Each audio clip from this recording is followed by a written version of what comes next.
No doubt. All right, I am showing 3 o'clock on the dot, so I'm going to get started with our introduction. So I'm Tom Amder. Welcome to the 21st edition of NH&RA's virtual town hall series. I think this is our, I think the right word is penultimate town hall of the year. We've got one more coming up. So glad to be back with you after a couple weeks off. We had a bunch of virtual conferences at the end of October and beginning in November. And I'm personally really excited about the amount of interest there is in today's webinar and the discussion that we're going to have in just a few moments. But the first thing I'd like to do is thank our webinar sponsor, ProLink Solutions. ProLink's been a great partner and supporter of NH&RA and our events, especially this year. And I just wanted to take a moment to thank them for all their support and particularly of today's discussion, and share with you all a brief message from ProLink. Are you a housing developer interested in learning more about deal financing and perhaps some ways to make your new exciting development projects work? Perhaps you're an asset manager looking into refinancing options. At the end of the day, you want more funding options. Well, you came to the right place. Procorum Marketplace, where housing developers find funding sources. Procorum is introducing a new service called Procorum Marketplace, where you can fill out the project information form on our website and hit submit. As simple as 24 basic data points will get you connected to affordable housing financing specialists. Within 24 hours of data submission, you will be notified of new Procorum work centers created for you. Lenders on the market will be matched and will be invited to the work center to collaborate with you on initial assessment of your project. Yes, you get a cloud-based communication portal at no cost to you. Plus, personalized attention from our selected lenders to go through your project needs. Try Procorum Marketplace today and get your project funded.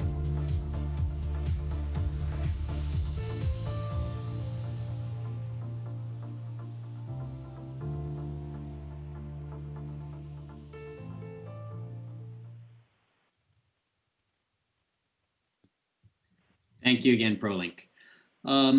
So just a few quick notes on resources. Just a reminder, there continue to be a lot of great COVID-related resources on our website, and I think there'll probably be a lot more of them added as the unfortunate second or third wave, depending on your point of view of the pandemic, seems to be taking hold. But please make sure you check those out and stay up to date. We also have some great virtual programming still scheduled this year, including our next virtual town hall, which is going to be a, call it post-election recap and looking forward at the policy environment going into 2021, as well as the National Council of Housing Market Analysts annual meeting on December 8th. So on to today's discussion. Like many of you, I've been skimming Harvard University's Joint Center for Housing Studies, their just released State of the Nation's Housing 2020 report, which came out, I think, this morning. So I haven't given it the full read yet.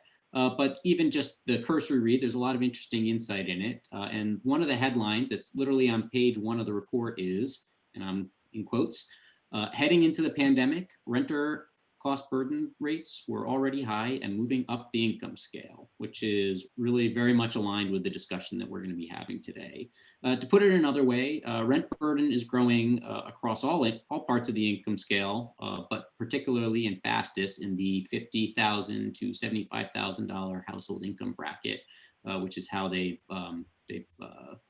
categorized it. While it's certainly not as bad as the amount of rent burden for people lower on the income scale, it's more than doubled over the last 20 years, which is why we have an issue.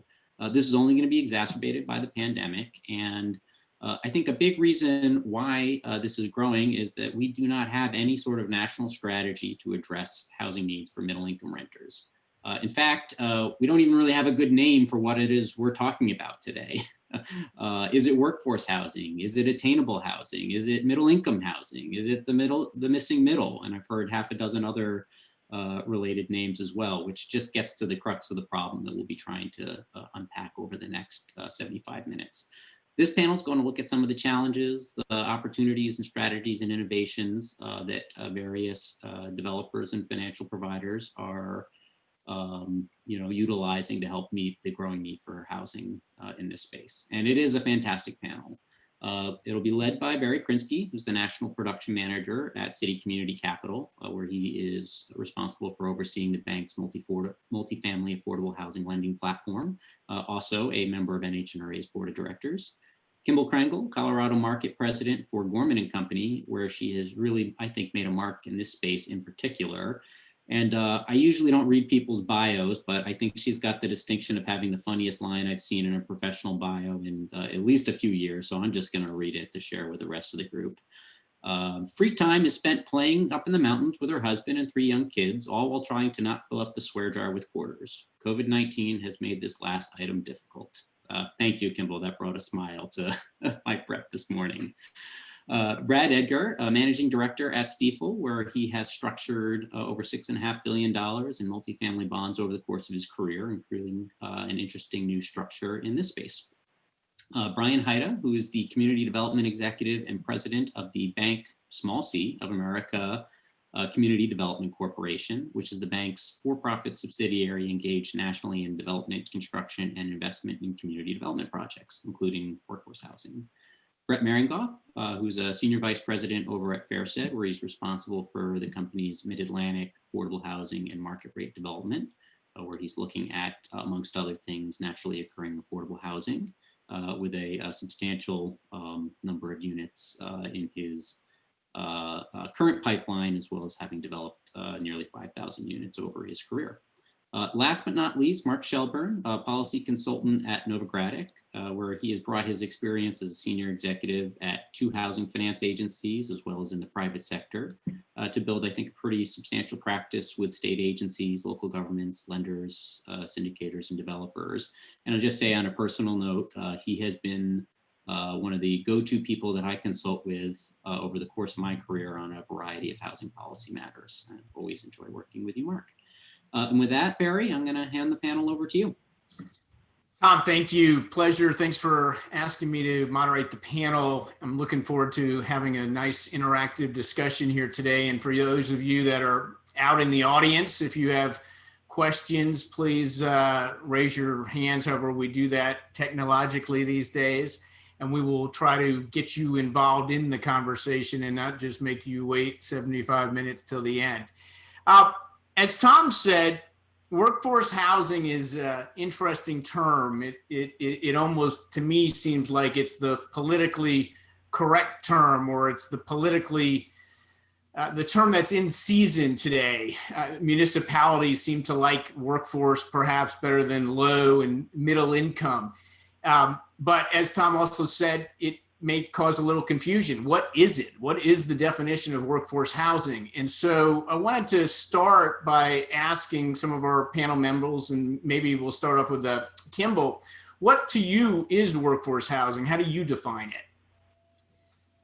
Thanks, Barry. So for us, workforce housing, we are a tried and true tax credit development shop, which means we're primarily focused at 30 to 60% of area median income. For us, workforce housing really starts to get into that 80 to 120% AMI. But quite honestly, it's very specific to the location that we're looking at. Some areas have a higher AMI that's still designated workforce. Since there is no true definition that we've ever really found, it really is important to understand what it means where you're trying to develop property. And thanks, Kimball. Brett, I know that you have had a lot of focus on acquisition, rehabs, preservation. What does it mean to you, workforce housing? Yeah, thanks, Barry. So workforce housing, I mean, the way that I've thought about it is that there's a couple of it's middle income housing, but really the workforce housing, I mean, the majority of renters are working, right? So, I mean, it really does apply to low income housing, tax credit financed properties and those units. But, really what we've seen, and especially very, recently, I'll say since the '08 financial crisis and housing crisis, we've seen a lack of new supply or new creation of housing in that middle income band, call it the 61% to 120% of AMI band, and that can fluctuate, even higher in high cost areas or high cost metros. But there's funding available or financing available, as we know, through the credit program for 60% and below. And there's private capital that can fund or finance market rate housing, which again is that upper band, so call it greater than 120% of AMI. So there really is no funding mechanism or capital structure available to that middle income band. And so that's where we started to see a lack of housing options for people in that earning band. And the lack of options, is it coming down to price? I mean, it seems like there's a lot of housing out there. Obviously, as you said, the LIHTC space, 60% or less. We know we have income averaging, and we'll touch on that a little bit more. This which would kind of get you to 80% of AMI. This 80%, call it plus, there aren't programs per se that are specifically targeting that at the moment. And so it seems to be a bit more, call it a scrappier game to try to figure out how to get that done. Kimball, maybe a little more color on that? I would say scrappy is a good definition for how that operates. I think you're exactly right. There is no credit, for example, or other equity source that you can find to help fill that subsidy gap. And you are oftentimes playing in the market rate financing and capital structure world at that point, where you are limiting your net operating income by capping your rent somehow, which downsizes obviously your first mortgage. And so it's trying to figure out the math solution to saying, how do we match the NOI from the rent levels that we're looking for, but still making our deal pencil out. And as a developer, obviously you're in the affordable housing space. You want to do good things for society, those kinds of things, but you also want to make some money. How do you decide that you're going to go do a workforce deal instead of a LIHTC deal or instead of a market rate deal? I think that's a great question. I mean, obviously, yes, we all have to pay for our own overhead and still function as a solvent company. It turns out net worth and liquidity are still really important things to lenders for a company. And so we do need to make some money on the deals that we're doing. But I think importantly, the way that we start out every project at Gorman is looking at the jurisdiction or the partner that we're working with and saying, what are your community goals? And if it truly is workforce, we try to figure out a way to make it happen. Interestingly enough, in all of our states with QAPs and with low-income housing tax credits that are very competitive and hard to get awards for, just in terms of that supply, it's limited. And so as developers, I think it's incumbent upon a lot of us in the affordable housing space to try to figure out how we can add to supply of affordable housing, be it slightly over the LIHTC limits, meaning 80, 100%, 120% AMI, even though there's not a dedicated funding mechanism to do that with. Brian, how have you looked at this space and how have you been able to try to crack it open and provide more of that type of housing?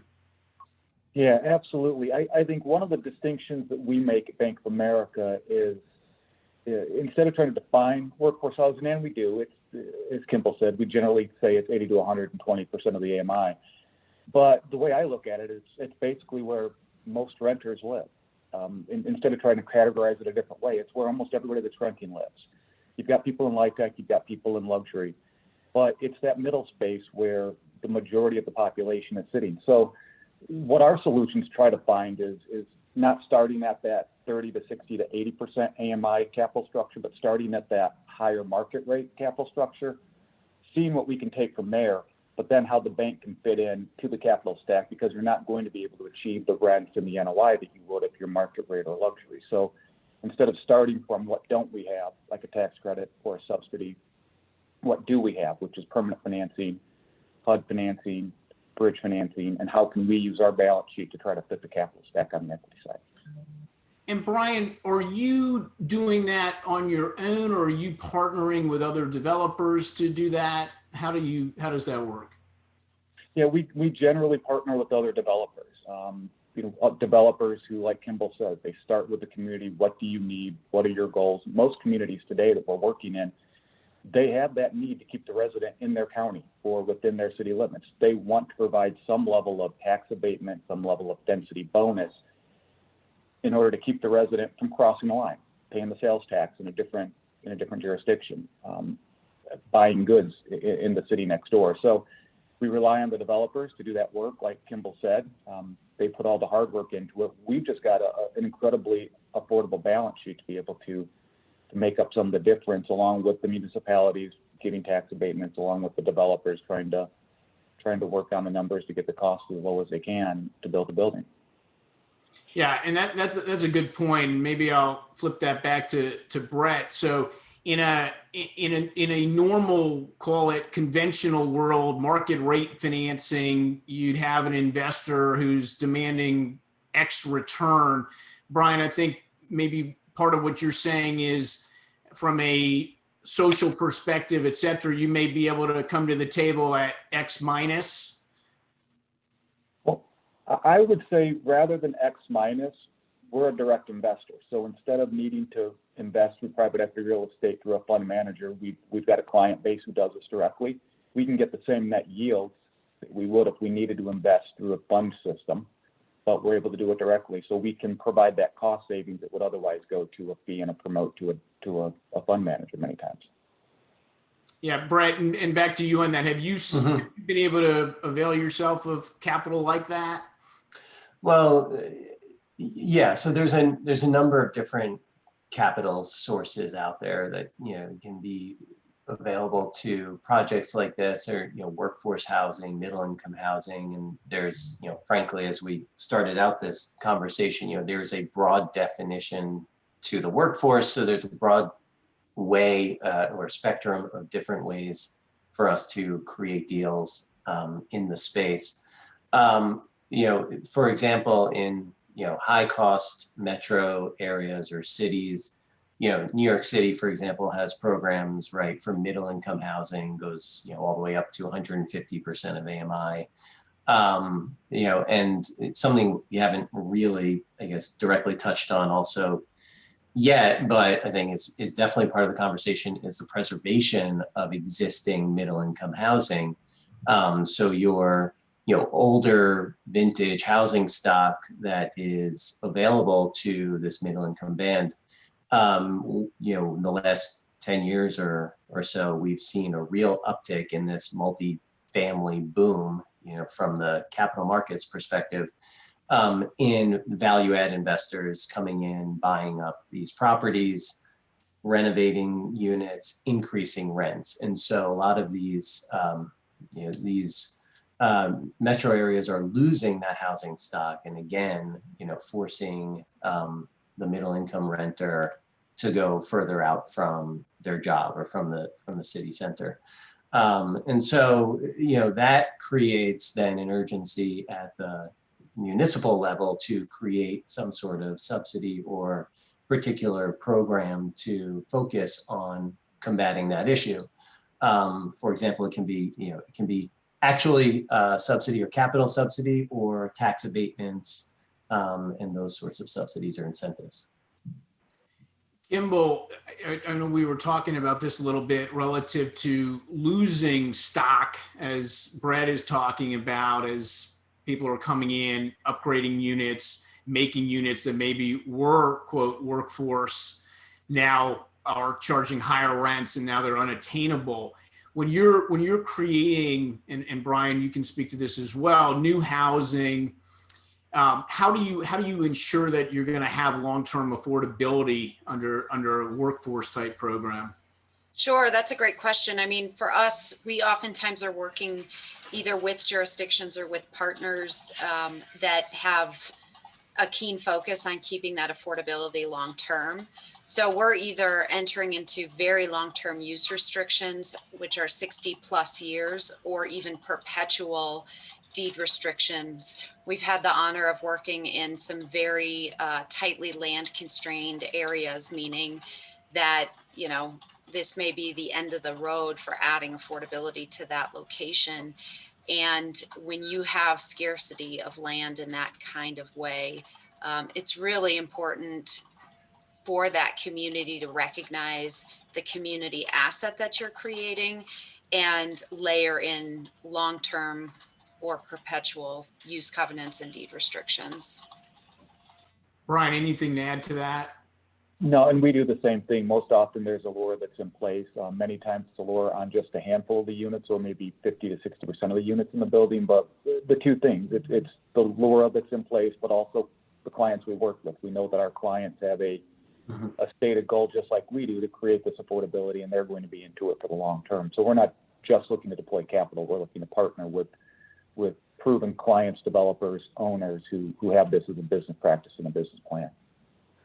Yeah, and I'll add to that, Barry, that, you know, it's going back to, you know, kind of the business we're all in, right? In the LIHTC space, it's being scrappy and putting together all of these different components, and they might all be different depending on the components of the deal.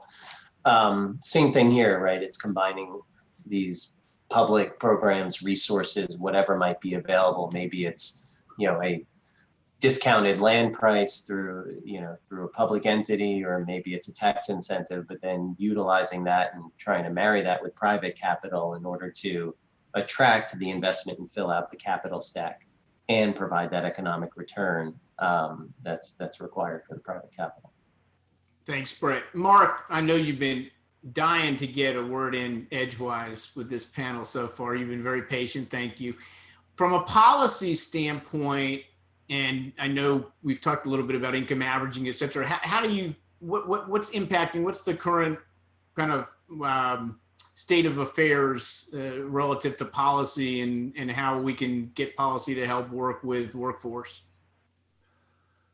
Well, a point that I like to make whenever talking about workforce housing is one that I think folks have demonstrated here in the discussion, is that to accept the reality that it does not have a definition, that the term has various meanings as different people think about it, how they use it, and so I find in having policy discussions, it helps to save a little bit of time, like we've done today, and not spending however long debating what the term means, because it doesn't have a meaning, and that can be a bit of a light bulb moment for some folks out there upon hearing that. And the main purpose it serves in many policy contexts is marketing, to help, you know, especially when getting through a NIMBY fight. I think it's also important to note that what I'm about to say isn't to say that no one should ever use the term, but there are folks who see the phrase workforce housing as having some negative or pejorative overtones, the implication being that folks who are below whatever is the percent that someone might define as the bottom for whatever, you know, for workforce housing, that those folks don't work. And of course, everyone knows that isn't true. But you know, there's a sentiment among a lot of folks that words matter, language matters, you know, def terms matter, and so again, that's not to say that no one should ever use the phrase. It's just you got to appreciate there are some contexts where you can use it where the reaction may not be positive.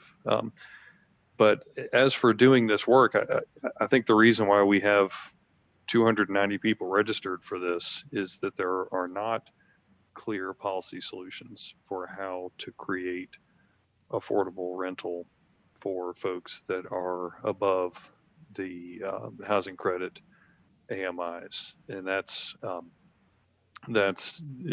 what I personally am also curious to learn here today is what's the secret? And I'm getting a sense that there isn't any one secret, and that if it were, then again, we wouldn't have 290 people registered to hear about it.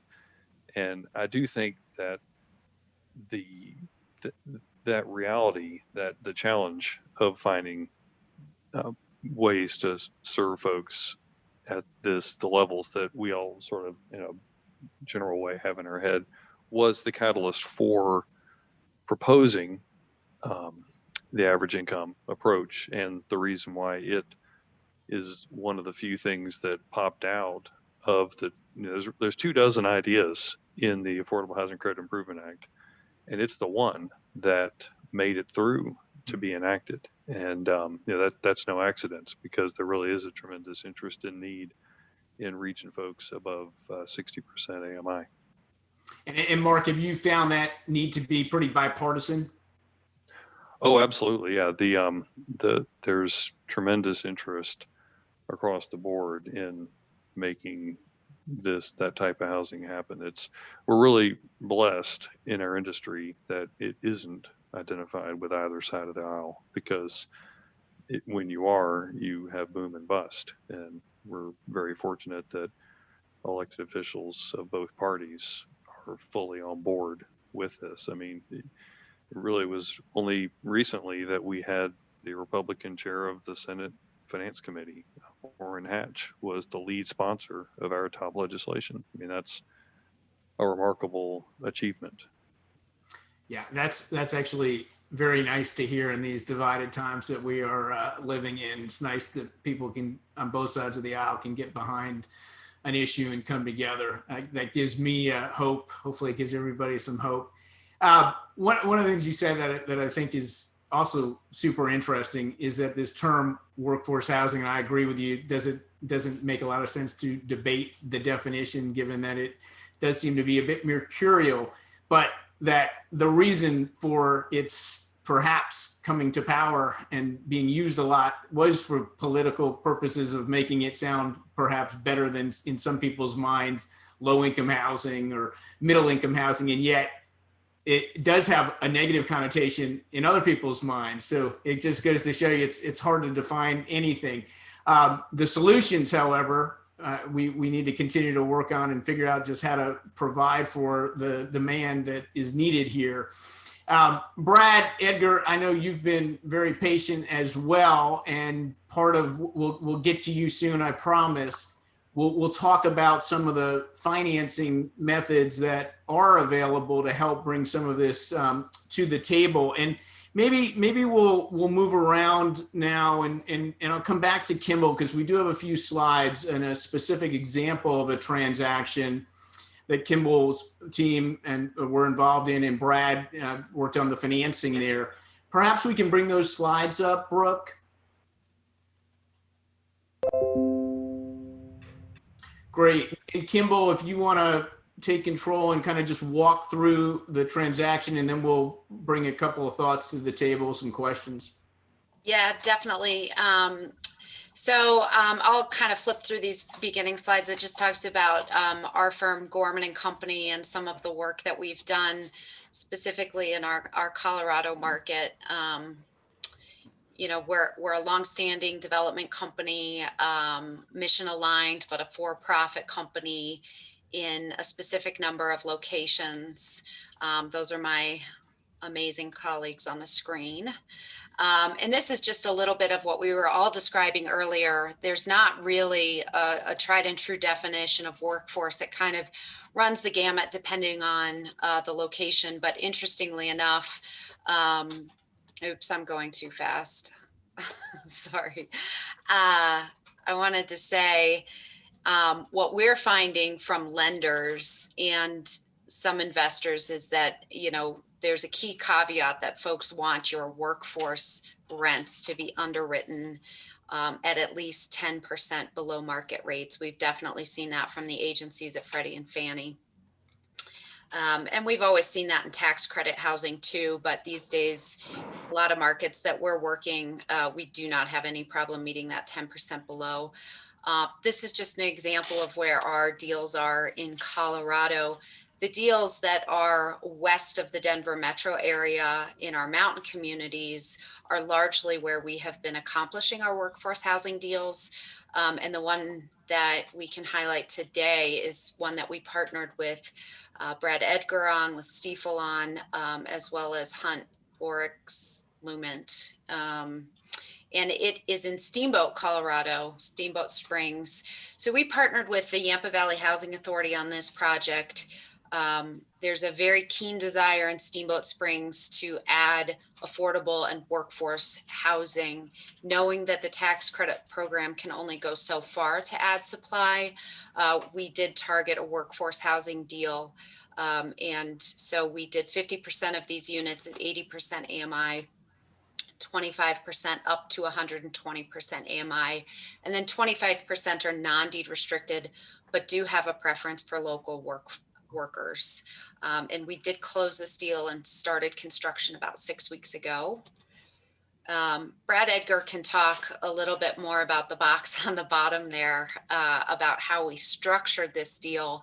But our capital stack is, our first mortgage, our private equity that we were able to source for the deal. CHFA, our Colorado Housing Finance Authority, did provide subordinate financing in the form of a mezz debt loan on this project. And then we did get equity from the Yampa Valley Housing Authority, the local housing authority, in exchange for that long-term use covenant and deed restriction. And then, kind of typical to a tax credit deal, we did contribute part of our developer fee to the stack. Kimball, before we get to Brad here in just a second, the 50% at 80% of AMI, given your discussion that there's plenty of demand even at the higher income levels above that, and you're still at least 10% below market on everything, where did that requirement come in? I mean, was that self-governing? Was that because of the sub-debt? Was that the permanent lender? How did you get to that conclusion there? Yeah, that actually, so this mortgage was sourced via Hunt as the servicer for Fannie Mae. And Fannie Mae used their non-LIHTC unfunded forward program for this deal. And Brad can confirm, I think we were the first one in the country to close on this exact structure, along with a group of highly talented other folks that were part of the deal.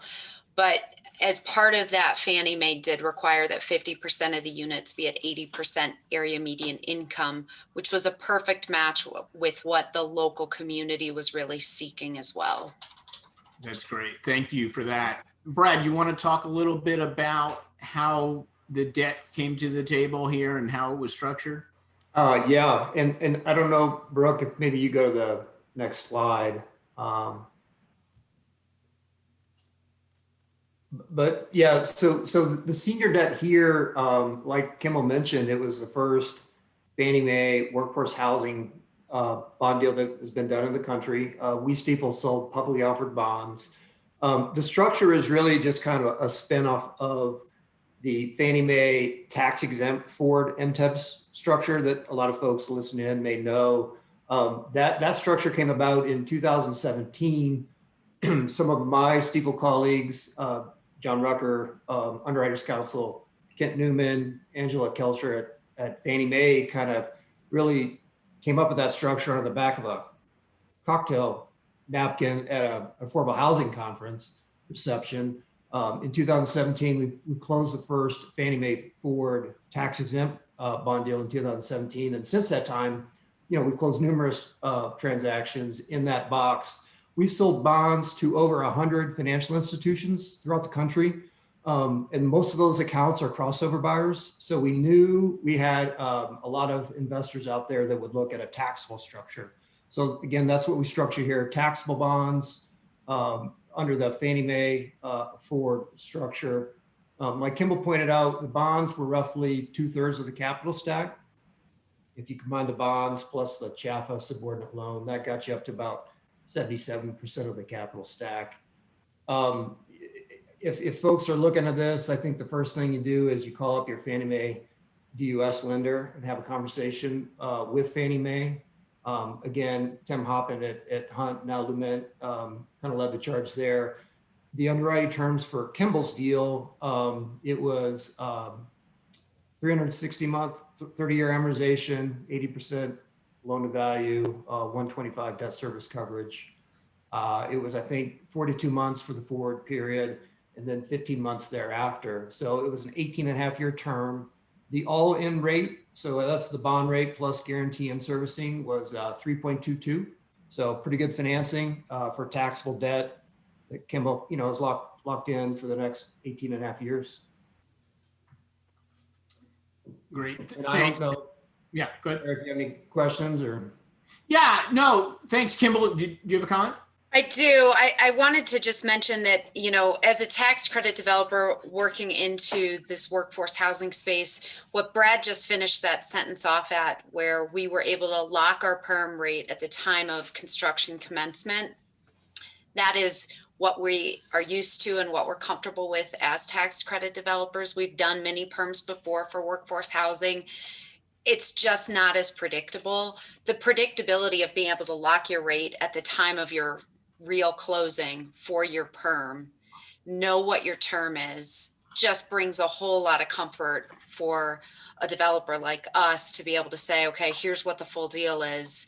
And we know it works, mainly because we can't enjoy the upsides of if NOIs increase via rent increases because we've capped our rents. And so that predictability that the agencies have brought through this non-LIHTC forward is so critical for ensuring that we can add more supply through workforce housing. And if there's one thing as a housing advocate I can say is we need more loan programs with that predictability for developers like Gorman. There are so many other good developers out there in this sphere that if we had more ability to tap into resources like that, I think it would really help bolster supply of this product. Thanks, Kimball. And one question, we got a couple questions that are coming in that I'll get to in just a second. So we just talked about the debt side of the equation. The equity side, you got some sub debt from the municipality, which is great. How did you source your equity here? We have a good working relationship with a couple private equity groups, and we went to market with those. Quite honestly, this is just market rate equity. We have tried hard to find social impact equity dollars. If anybody's on this call that has that to offer, please get in touch with me. I would love to talk with you about some deals in our pipeline, but we have not really found a good avenue for below market equity that are really willing to place, between $5 and $8 million in a workforce deal. And what's the time horizon for those investors? What's their perspective as far as staying in, having to be bought out? And does that mesh with what you as the developer wanted? Yeah, so we are a long-term hold, own, and operator of our projects, just like we would in the LIHTC sphere. And so we really do seek out friendly equity, which is why it would be a great match for social equity, is that it's really important to have that long-term look in these deals.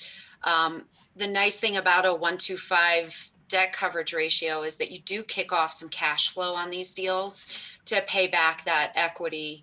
And so long as you're, meeting your development expectations, people seem to be pretty happy in these kind of deals. Brett, what have your experiences been relative to the equity side of the equation, and how do you source that?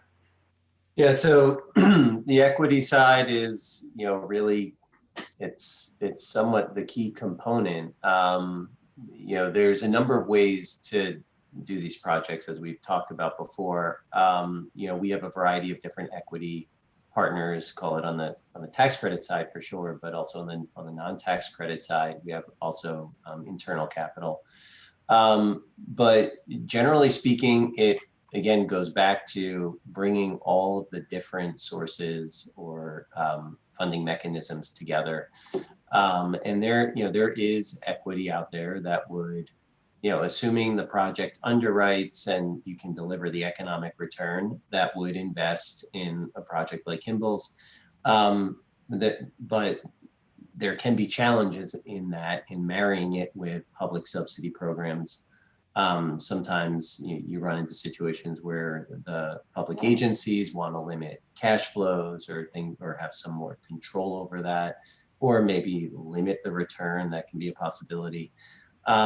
And then also, I mean, you can run a lot of these projects, which I think is a really great, from a societal perspective, a great way to approach these projects in a mixed income way. So have some low income, some middle income, some market, and look at combining, LIHTC, 4% LIHTC, tax-exempt bonds with conventional equity. The challenge again becomes kind of marrying those two or all of those sources together, from things like, especially things like term control, and so on. That's a great segue, Brian. I'll ask you. It seems to be a long-term issue of being able to marry LIHTC supported housing units, call it workforce/market supported housing units within the same project. Have you been able to figure that out? Have you been able to bring conventional equity and LIHTC equity to the same project?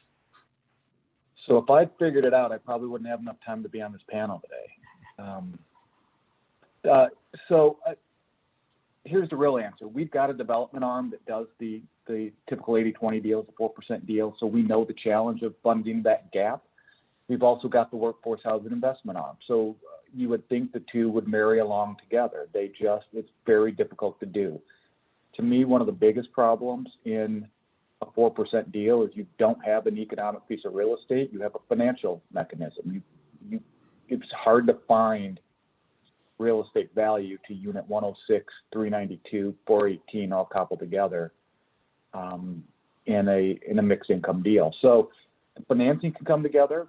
We've come up with some structures to try to make it work, but I think the challenge is most of us, certainly on the panel and probably in the audience, have seen these deals not work as well, where the non-LIHTC units struggle for residents to stay in the building. And I think the real challenge, in addition to the financing, is finding the nuance, if you can, of what makes the 4% deal work, the economic units in a 4% deal work, relative to the ones that don't work in so many communities. And that's the real hard part. Mark, any other thoughts on that from your perspective? Well, yes. So, and I'd be happy to be corrected by anyone else on the panel if my observation along these lines is wrong. It's one of many instances where it would be great to be wrong, but in the limited instances where I've seen it happen, the challenge is in having a mixture of a true mixture of affordable and market.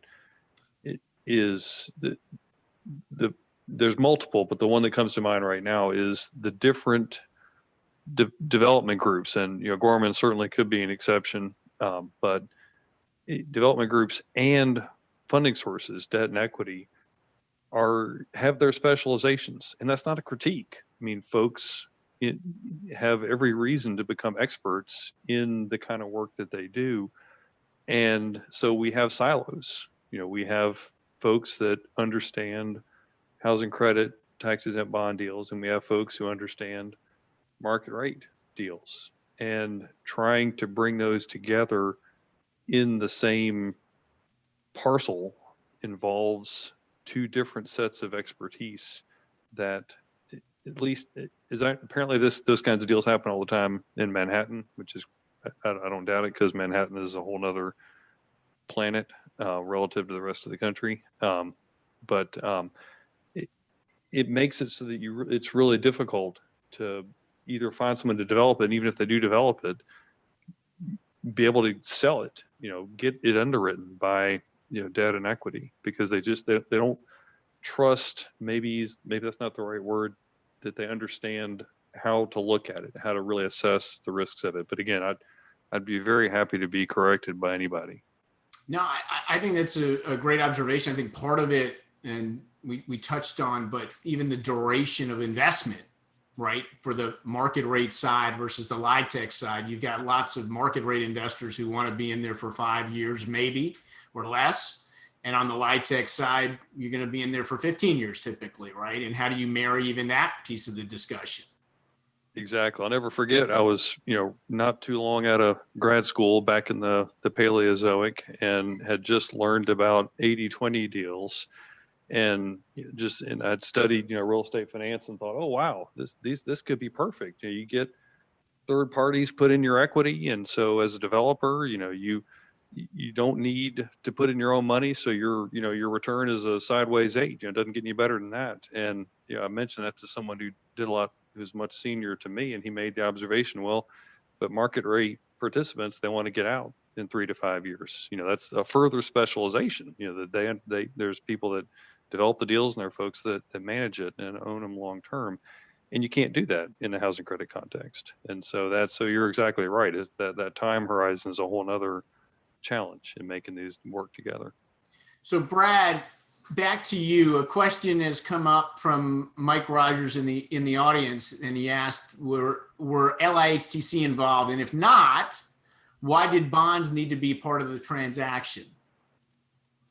Well, that's a great question. There was no LIHTC. Again, Kimball did a good job rounding up investor equity. With Fannie Mae's program, we felt like it was easier to issue as bonds, as taxable bonds. And again, for this instance, it made sense to go through CHFA, the Colorado Housing Finance Authority. They were already involved in the deal. So yeah, that's why it structures bonds. Again, we did it via a public offering. So we went out and sold these bonds to a lot of financial institutions. They're already familiar with tax exempt Fannie Mae MTEP structure. So they kind of got it. It was just, again, in their mind, it's like, okay, instead of being tax exempt, it's taxable. But to your point, I do think there's a potential maybe to do it not using bonds. Thank you. Another question that came in from, let's see here, from an anonymous attendee. Was the project able to get a property tax abatement? They found that that's important to making workforce housing projects work. We did get a tax abatement on our 80% AMI units because of the participation by the local housing authority. So yes, that was pretty critical. So half the project's tax exempt on for property taxes and half it's not. Okay. Hey, and Barry, on that note, real quick, so when we were going out selling the bonds, a lot of the people that ended up buying the bonds were CRA motivated investors. And there are enough things going on in this deal that we could point to that we thought would make those people that purchase the bonds, they'd be eligible for CRA credits, which was definitely important to them. And I think it was reflected in the bond rate. Yeah, thanks, Brad. That's great. So turning the conversation a little bit, but focusing still on the project side of the equation, there's some questions that are coming in, and we had thought about some of these things. What are some of the things that are incentives that you're seeing from the municipalities to try to encourage workforce housing and frankly to make it so that you can pencil and make it work economically? Mm-hmm. Oh, sorry. I was just going to say, quite honestly, I mean, we did a project in Keystone, Colorado in partnership with Vail Resorts that we broke ground on in 2018. And in that example, it was a mixed income community. We had a 40 unit tax credit building that was a 9% deal. And then we had 156 units non-LIHTC workforce housing that Freddie Mac was our perm lender on an unfunded non-LIHTC forward. And in that case, Vail Resorts ground leased us the land under that entire project. So by all means, if you can pick up land from a like-minded partner, that is the biggest bang for your buck. But everything else from property tax exemption, use permit rebates, permit fee waivers, we're always trying to get tap fees waived. We still can't do that in Colorado. But anything helps because you're just trying to add up enough things to create that subsidy difference between the debt that you need to carry and what your NOI will cover. Mm-hmm. if And I looking could at that, oh, sorry. No, go ahead. And just same or similar point from a different angle. Another option for municipalities is to provide additional development rights or density on the land to help obviously support for example, in a preservation case, right, help support preserving the existing housing units for the middle income and have the new density help subsidize that. Mark. Yeah, I just wanted to add I really appreciated Kimball mentioning a project where you've got, 40 units, low income, and a bunch of other units that are not, because that helps illustrate another reality, which is a lot of folks think that mixed income has a particular definition, and it really doesn't. It can mean any number of approaches, and what you described there is one of them, where you from a real estate perspective, those are two distinct sets of financings, two different ownership entities, but they do generate a mixture of incomes because all those folks are going to the same grocery store, they're playing in the same little league, et cetera, because they're neighbors. They just happen to have different financing, and it gets away from that problem I was mentioning of having, people having to have both sets of expertise in the same thing because different expertise for the different physical structures, and that's relevant to the notion of what municipalities, local governments are trying to do, because a bunch of them have attempted to come up with these concepts of inclusionary zoning. They think, well, if we let developers have enough density bonus to offset the economics of having affordable units, then they'll go for it. And entirely logical to think that way. But the problem is the market rate developers that are doing these deals don't look at it just on the numbers.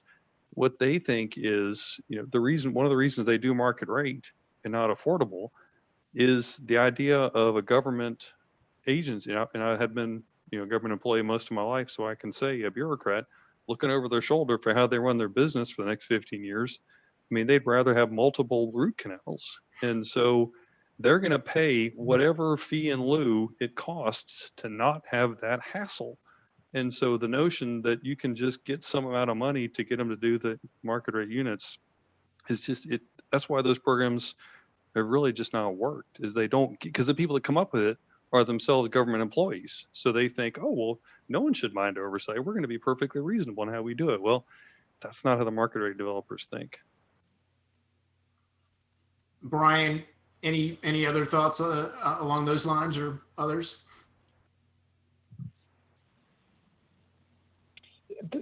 The three that we've typically seen as most effective have all been talked about here. It's tax abatement, it is a density bonus, the land contribution. We've seen that a number of times.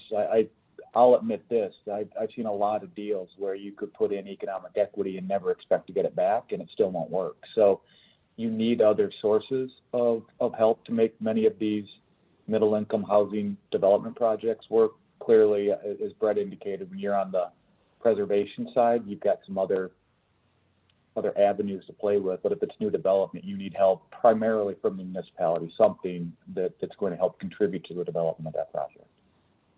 Yeah, no, thank you. We have another question that is a interesting one, and maybe Kimball, we'll go back to you. Is there a reason why you didn't use tax exempt bonds and put some tax credit units in your project? Definitely. I think folks that know me know that I'm a huge fan of our Colorado HFA, Colorado Housing Finance Authority. CHFA does an amazing job, and I will plug them all day long, every day. And they were a participant in our subdebt on this project in question, as well as the one in Keystone that I was mentioning as well. We're maxed out in Colorado, just like many other states are in terms of tax credits. When we added our state LIHTC, I don't even remember when we added that now, 6-7 years ago, we chewed through all of our private activity bond. And so at this point in our Colorado trajectory, even seeking a 4% standalone, not coupled with anything else, we just don't even have PABs to allocate to that. So we have no capacity in Colorado for 4% standalones. And just like everywhere else, our 9% and our state LIHTCs are so competitive that it didn't match with the urgency of the housing need in this community of Steamboat, in the community of Keystone, in the town of Vale, where we did one previously. Quite honestly, in these communities, time is of the essence. And if you cannot add this housing today, you will miss the opportunity and it will go market rate. And so that's the beauty of workforce housing, is that it allows you and, you know, other mission aligned developers or other community focused development groups to really tackle that need of housing supply. You do have to think outside the box. And trust me, I was kicking and screaming doing our first non-tax credit workforce deal. My boss, Tom Cap, at the time could tell you horror stories of that, you know, 2-year entitlement process. Talking me off the ledge. But once we got through it, you really see that it is an important answer along the spectrum of housing supply. Similarly, when I first talked to Brad Edgar about this structure for our Sunlight Crossing deal, I mean, Brad, I don't know how many times you had to explain it to me. Probably 10, because it just felt a little risky. I didn't like that we weren't setting our, interest rates float till you close, but the yield was weird, and going out to the private market was weird. It just tested a lot of our comfort as a tax credit developer. Now being through on the other side, I would do this, you know, I would do it again, and hope to relatively quickly. Well, I invite you to come down to Florida. We have lots of bond cap. We could use some creative ideas and how to put some housing together, utilizing some of that. It'd be good if we could actually sell it to some of the other states out there. But I'm sure people have thought about that before. I'm not recommending that. It's interesting how we have so many places in the country that are full up on the bond cap discussion, but here we end up, in certain places there's still plenty of it. A couple other questions. One came up: how could community land trusts help the workforce discussion? I'm happy to jump in here. So community land trusts are really interesting. I used to run a community land trust in the Denver metro area, and we primarily were focused on home ownership, and that's more of where I've seen CLTs be utilized. So I'm not going to talk on the for rent side because I've not seen that utilized personally. Community land trusts are another important avenue along that spectrum of housing supply, and what the answers are to addressing affordable housing needs in communities. But given that it's on the for sale side, I mean, it's the same concept where if you have land and you can take that cost of land out of the equation, generally speaking, you can reduce the cost that's needed to develop the housing that sits on that land. But somebody's got to pay for that land. Somebody's got to pay the taxes on that land. And if you can get a CLT that either has an inroad with jurisdictions to get that land, that's incredible. We have an incredible land trust in Denver. the Urban Land Conservancy in partnership with Elevate. And quite honestly, land trusts are becoming a more important answer to the question of systemic racism in housing, and how people can start to recognize and address the wealth gap that has created over time from redlining and other ways that have kept people of color out of home ownership and earning wealth through home ownership. And I think it's an incredibly valid piece of the puzzle. Thanks, Kimball. Mark, anything else from your perspective relative to income averaging that's been, as we talked earlier, one of the ways that we can get some over the 60% of AMI up to 80%? Anything going on out there that we should know about? Well, I figure I may as well be consistent in having downer bummer messages for everyone here today. And with that, it's going to be that anyone who has any interest in the housing credit program and doing any kind of average income needs to be aware of the guidance that the IRS put out right before the election and just how problematic it's going to be. And you need to work with your firm, with your trade associations, et cetera, to submit comment letters to the IRS on those problems. And, I'm available to help figure that out. Others are as well. And I get that the idea of writing a letter to the IRS and putting your name on it where you tell them how wrong they are, that's not an appealing prospect, but we got to do it. Because unless everyone stands up and explains how their guidance is flawed, they might stick with what they've got. And conversely, if enough people explain the problems, then they might back off and adopt it. And I'm afraid if they don't, then average income will be not quite a dead letter, but it'll really only work out in a few narrow circumstances. Thanks, Mark.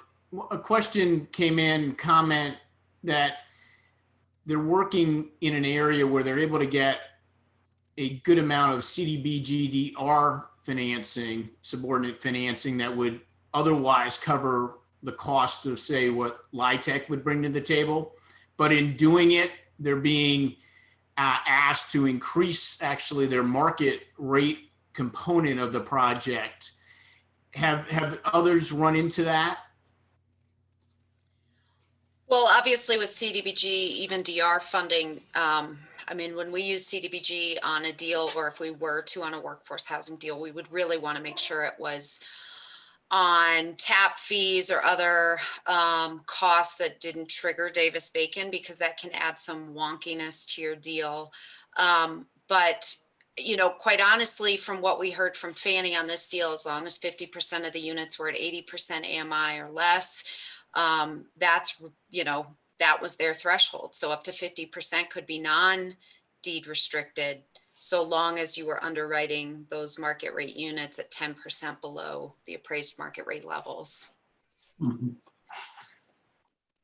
Thank you. Brad, what else are you seeing out there? So Fannie's got the program that you worked on. We know Freddie Mac has a non-LIHTC forward program. What about, as far as construction lending and coupling that with those programs, or what other programs have you seen? Boy, Barry, I don't know that I have an answer there. I mean, again, in our world where we're kind of tapping the public markets, Fannie Mae is kind of it in workforce housing. I mean, I know Freddie has a program obviously as well, but I don't think they need a guy like me involved in their financing structure. Oh, come on. They always need a guy like you involved, Brad. Well, I'll make a quick statement.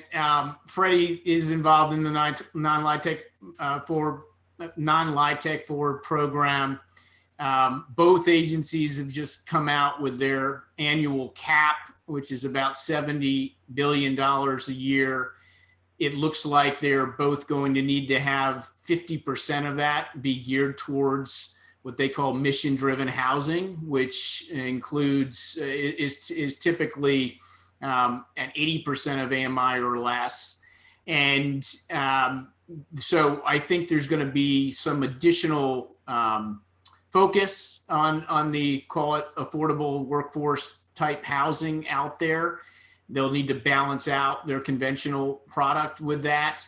They're just got those announcements, and so a lot of us haven't had a lot of time to look through everything that has been said in those releases and exactly how that works. But we are assuming that they're going to be very focused, based on the conversations that I've had, on this type of sector, and hopeful that there'll be capital availability going forward.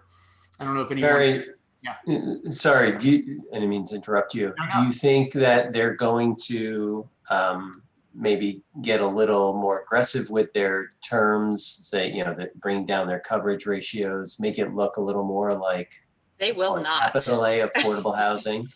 They will not. Not In yet. fact, the new guidance that I have read and understood, it's they're tightening up and definitely want to see more affordability.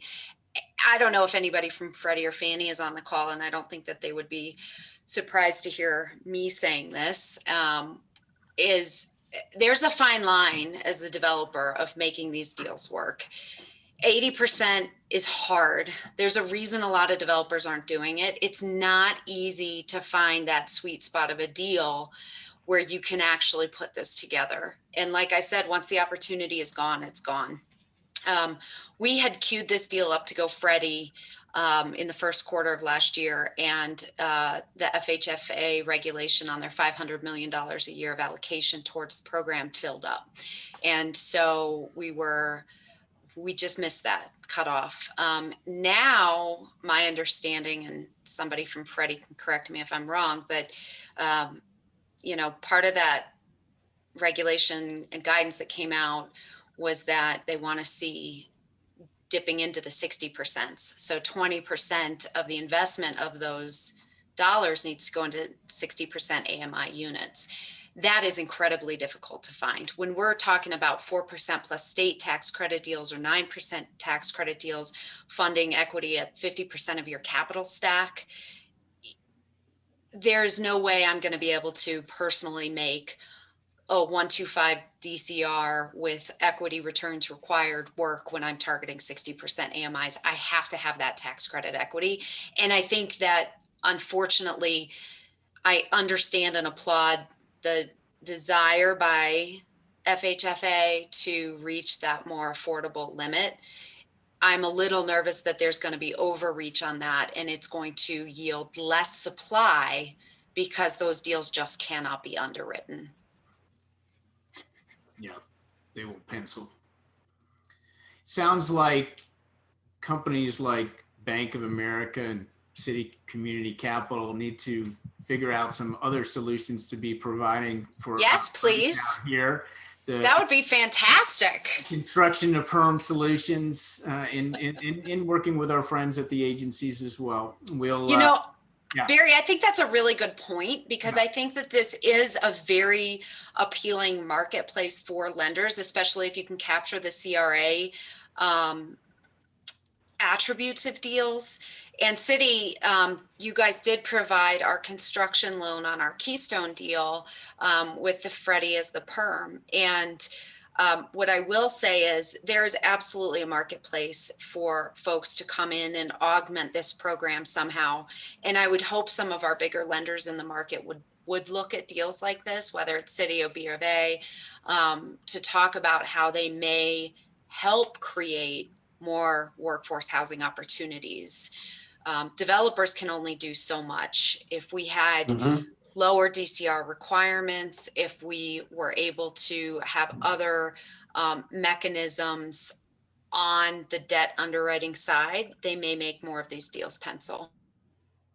Brian, any comments on that? I think you make fair points. I think the challenge, however, is you're still looking at regulated institutions whose base of capital deployment comes from people who go to the ATM to get money back out. So there's a reason why duration is an issue for banks. There's a reason why safety and security for higher debt service coverage ratios and lower loan to values are there. But you're right. I think there are ways that, especially the bigger banks, that's why Bank of America Community Development Corporation, we're a sub of the bank, and that's why we're able to put our equity at risk rather than just looking at the low loan to value construction loans. But a lot of the solutions are going to have to come from non-bank entities just because of the regulations that need to come to protect deposit holders. Mhm. Yeah, I think go ahead, Brett. sorry, I would add, I do think CRA is a really great tool. And I think to Kimball's point, we need to see more bank presence, more large commercial bank presence really investing in the space. Yeah, thanks. And I'll touch on that for just a little bit. I know that a lot of LIHTC developers, folks in the affordable industry, they understand the CRA aspect really, really well. There's a higher level of regulatory authority. It's called Part 24. So you don't need to just be looking for CRA credit. You need to have Part 24 regulatory authority. If you can get CRA credit, by definition, that works. But there's a whole another round of regulatory regime that will dictate whether or not you can be in that space to begin with. On the debt side, it's a lot more simple, but certainly on the equity side, which I think a lot of folks on the panel and in the audience will know, it's in the non-tax credit space, it's the equity side that I think is going to drive the deal being done or not. Absolutely.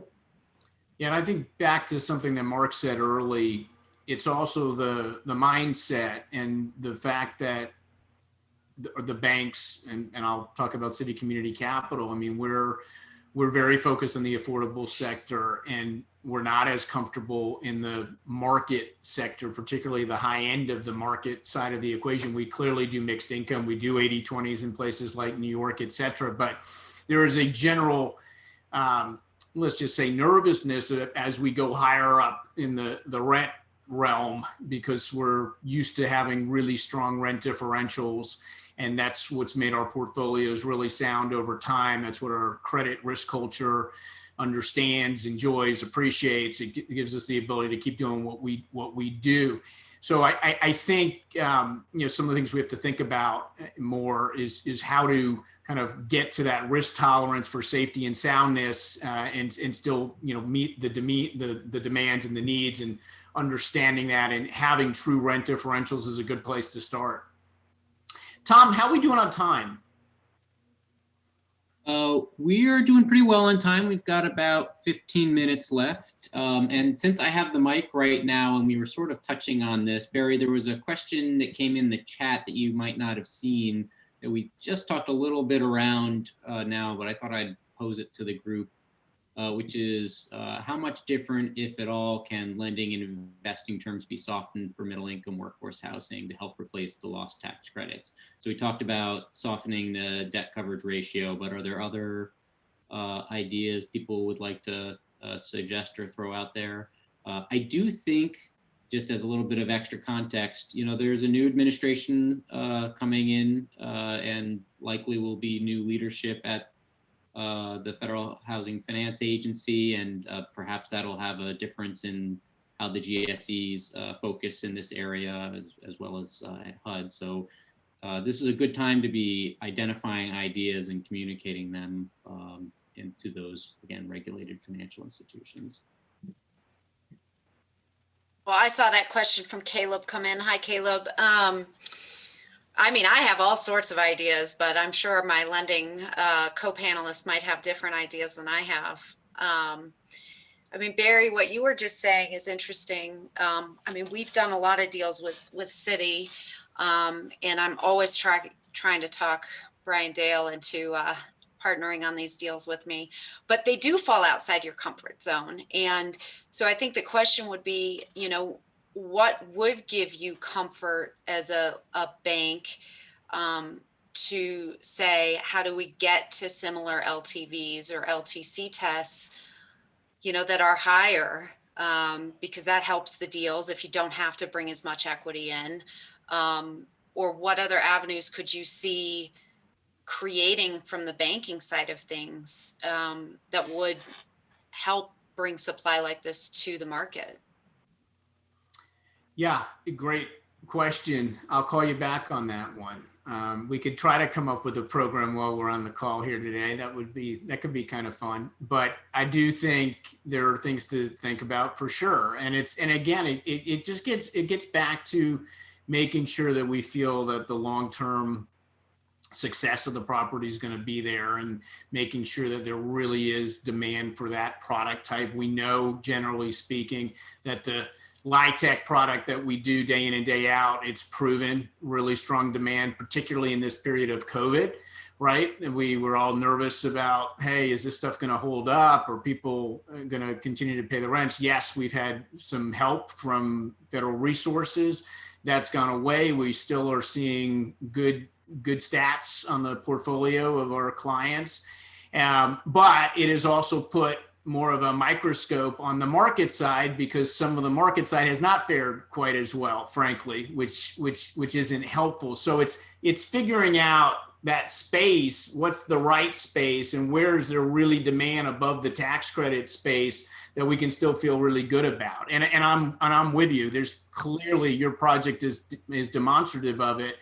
There's a need, and when there's a lot of demand, and if we can figure that out and get everybody uncomfortable with that, there should be some ways to come up with programs that make sense for everyone. Yeah, I think, I'll add to that. We're all very focused on the capital side of it, which is obviously critical to making it all work. But, to your point, operations is also critical. We're talking about middle income housing that can be discounted to market. Oftentimes it is, especially if you're going to be bringing in public capital subsidy to these projects, right? That is born from addressing a need in the market. But also, when you're operating and you need to lease up market units, I mean, you need to hit the rents. Sometimes, these units are also going to compete with the market, and, being able to operate and being able to convince your capital partners, your funders, that, you have the ability to do it. And in 2 years from now, whenever you're delivering these units, you're going to hit those rents is a really important fact. Yeah, no, for sure. Hey, one question that has come up here, Kimball, they're wanting to understand the terms of your private equity, current payment, IO, soft, hard, compared to your perm debt. Definitely. So, our perm debt is always in first, obviously. And then the equity, it's market rate terms. So mid to high, single digits on the cash on cash. And then we have been hitting the mid to upper teens on a 10-year look back IRR. That's great. Another question that came in about partnering, I guess, with local institutional investments in the area who really need the workforce housing for their employees, such as hospitals, universities, foundations. Have you seen any ability to get those types of institutions to invest in perhaps below market return equity? Not so much on the equity side. What I will say is, like at our deal in Keystone, Vail Resorts brought the land into the deal. We did, we are paying them a ground lease that goes back to them every year on that ground. But we also built for them on that project, of the 156 units, 36 were master leased back to Vail Resorts for their seasonal workforce needs. And so it really ticked off a number of buckets, because it's mixed tenancy, mixed in terms of, seasonal workers versus long-term renters. And I think that that's really important, is getting those local large employers in. To be quite honest, hospitals, all those other large employers, universities, whatever it may be, need housing. Their housing needs vary quite a bit. But I will say that our lending partners typically start to get a little squeamish if you've got more than, say, 20% of your units master leased. You're going to have to start underwriting that actual tenant, whoever it may be. And it starts to change kind of the structure of that deal. And so, absolutely, those conversations need to be had. We've found more success, especially when you're talking about deed restrictions.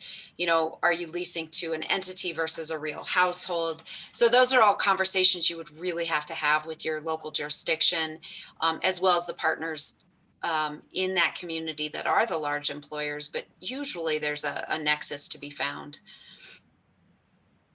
And another question that came up was asking, did the housing authority require a financial return or just the affordability covenant?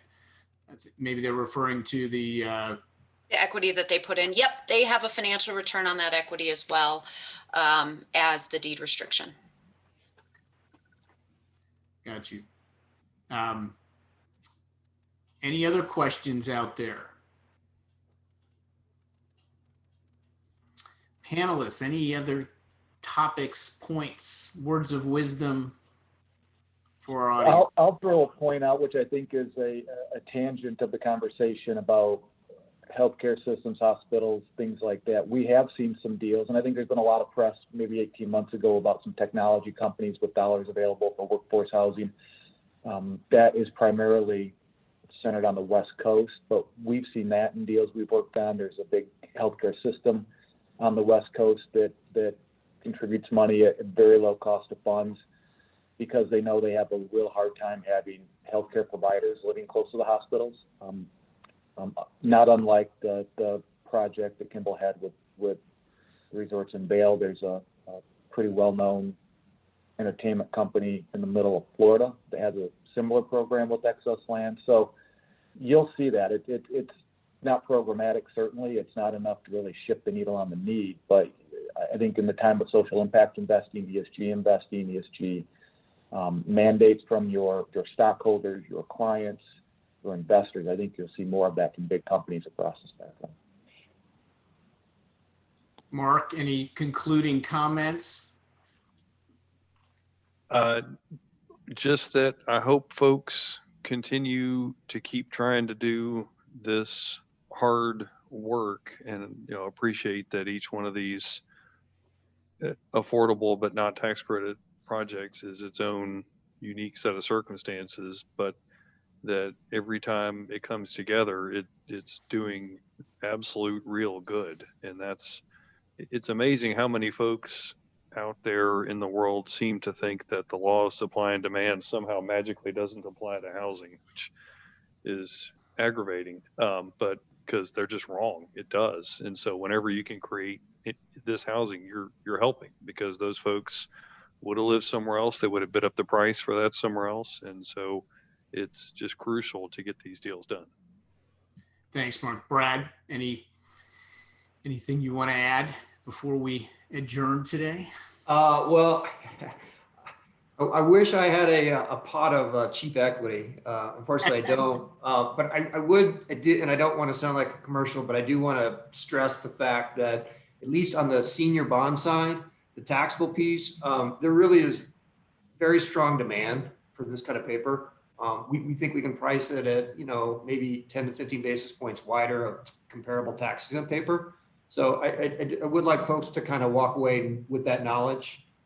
Again, I know the equity is kind of the main driver, but again, we think for the taxable debt, there's very strong investor demand.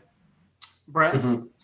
Yeah, so I think that's great. I think the debt solutions are key. They need to be there, and it's great to know that they're there. The equity solutions, bringing private capital into the space would be a game changer. That's something we are very focused on, where we pride ourselves in being mixed income owner, developer, operators. We're doing projects of in this space and being put together across the spectrum in terms of from a capital source perspective. We really this is an opportunity. 30% AMI units are, we need more of those. Everyone on this in this Zoom would agree with that. But there are many jurisdictions where we need more middle income housing. And it really is a challenge, and I'd love to see more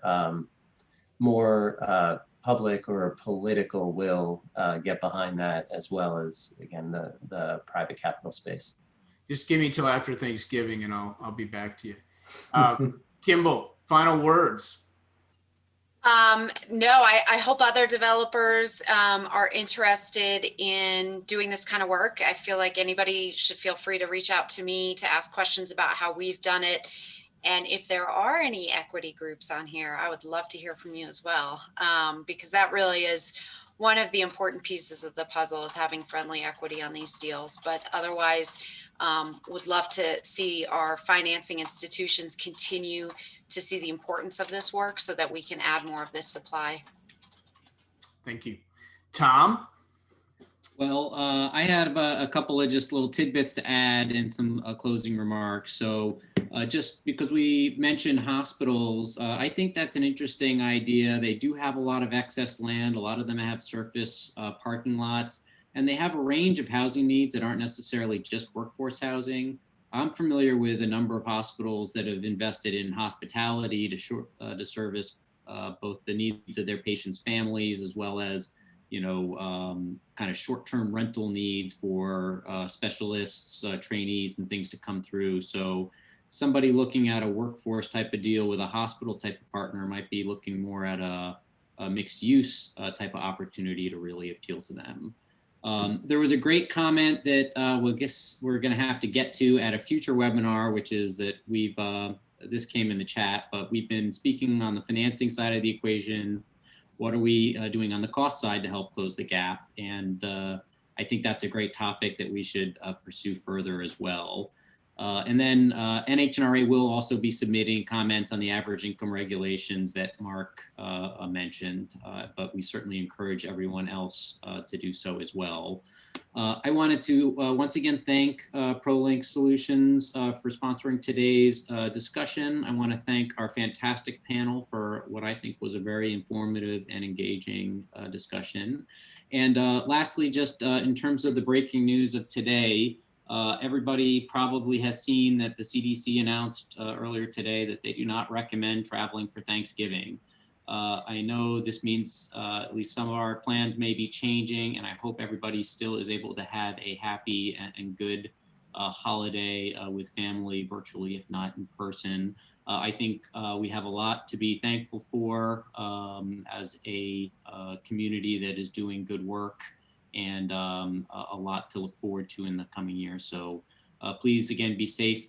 Thank you again, everyone. And we will see you hopefully on December 3rd for our next town hall, or at the NCAMA annual meeting on December 8th.